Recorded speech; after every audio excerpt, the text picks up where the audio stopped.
කාර්යක්ෂමතාවයකින් පාඩම් කරන්නේ කොහොමද? මේකෙදි අපිට එන අයිඩියා එක තමයි උදාහරණයක් විදිහට පැයක් පාඩම් කරනවා නම් ඕකේ තියෙන විනාඩි 60ම අපි එකම විදිහට අවධානය 100%ක් තියාගෙන පාඩම් කරන්න ඕනේ කියලා.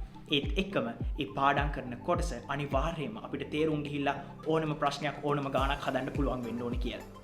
නමුත් අපේ මොලේ හැදිලා තියෙන්නේ එහෙම වෙන්න නෙමෙයි.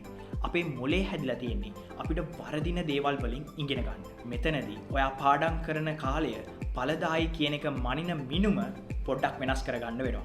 ඔයා ඒ පැය ඇතුළත අවධානය එහෙ මෙහෙ යන්න දෙන්නේ නැතුව වෙන අනම්මනම් හිතන්නේ නැතුව ඒ අදාළ විෂය කොටසම තේරුම් ගන්න උපරිම උත්සාහයක් දුන්නාද? අවංකවම උපරිම උත්සාහ කරාද මේ දේ කොහොම හරි මට අල්ල ගන්න ඕනේ කියලා? එහෙමනම් ඒ කාලය වාට ඒ පාඩම් කොටස තේරුණේ නැති වුණා ගොඩක් ඵලදායීව ගත කරපු කාලයක්. යම් කිසි කාල සීමාවක් ඔයා පාඩම් කරන කොටස තීරණය කරලා ඉඳගන්න. ඊට පස්සේ ඒ කාලය ඔයා කැප කරන්න කොහොම හරි මේ දේ තේරුම් ගන්නවා කියන එකට. තේරුම් යන්නම අවශ්‍ය නැහැ.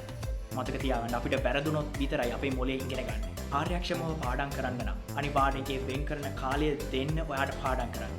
තේරුම් ගන්න ඒ කාලය දෙන්න.